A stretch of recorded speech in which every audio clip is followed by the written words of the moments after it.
इस कहानी की शुरुआत में हमें बताया जाता है कि आज से हजारों सालों पहले शू वेनवू नाम के आदमी ने 10 रिंग्स को खोजा था, जो बहुत ही रहस्यमय हथियार थे, क्योंकि उन रिंग्स की वजह से उन्हें देवी शक्ति और अमर रहने का वरदान मिला था। लेकिन उन्होंने रिंग्स का सही इस्तेमाल नहीं किया, क्योंकि उन्हें बेपनाह ताकत चाहिए थी। इसीलिए उन्होंने अपनी एक 10 रिंग्स की सेना बनाकर पूरे इतिहास में कई राज्यों और सरकारों को जीत लिया। वेणु अपनी ताकत और पैसों के पीछे हजारों साल भागते रहे, लेकिन एक दिन उन्हें में अपनी ताकत बढ़ाने का तरीका मिल गया, और वह था तालो गांव की रहस्यमय शक्तियां। क्योंकि माना जाता था कि तालो जंगलों में छिपा हुआ एक अदृश्य गांव है, जहां के लोग अभी भी देवताओं की युद्ध कला के बारे में जानते हैं, और वहां बहुत सारे मिथिकल क्रिएचर भी रहा करते हैं। इसीलिए वेणु अपने साथियों के साथ तालो गांव का रास्ता ढूंढने के लिए निकल जाते हैं। लेकिन वो जंगल मायावी था, इसीलिए उनकी गाड़ी खाई से नीचे गिर गई। लेकिन वेनवू ने उन रिंग्स की ताकत से खुद को बचा लिया। फिर वो वापस से तालों के रास्ते की तलाश में निकल पड़े,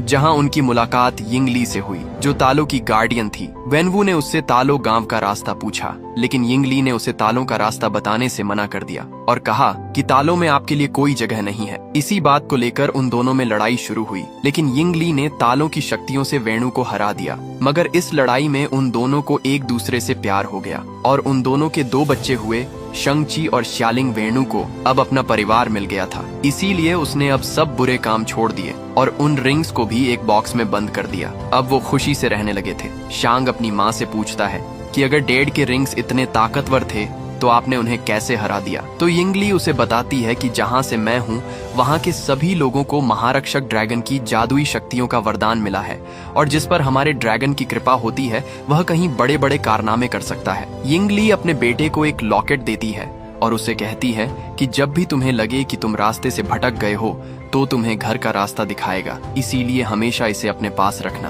अभी इनका पूरा परिवार खुश था, लेकिन एक दिन जब वेणु घर पर नहीं थे तभी आयरन गैंग के लोग उनके घर पर आ गए। क्योंकि वेणु ने पहले उन्हें मिटाने की कोशिश की थी, इसलिए वह अब अपना बदला लेना चाहते थे। यह देखकर यिंगली ने शंगची और श्यालिंग को अंदर भेज देती है। फिर यिंगली आयरन गैंग का सामना करने के लिए तैयार हो जाती है। लेकिन अब यिंगली के पास अपनी पावर नहीं थी, क्योंकि उसने वेणु से शादी करने के लिए अपनी सारी शक्तियां त्याग दी थी, इसलिए वह आयरन गैंग का सामना नहीं कर पाती। वेणु जब घर आकर यिंगली की लाश देखता है तो अंदर से पूरी तरीके से टूट जाता है, और अब वो वापस उन रिंग्स को पहनकर नरसंहार करना शुरू कर देता है। अब वो शंगची को भी मार्शल आर्ट की ट्रेनिंग देना स्टार्ट कर देता है, और कुछ ही सालों में शंगची मार्शल आर्ट में माहिर हो जाता है। तो वेणु ने 14 साल की उम्र में आयरन गैंग के लीडर का मर्डर करने के लिए भेजते हैं। वो शंगची को कहते हैं कि हमने तुम्हारी माँ के कातिल को ढूंढ लिया है, इसलिए उसे खत्म करना तुम्हारा फर्ज भी है और हक भी। इसीलिए जब तुम वापस लौटोगे तो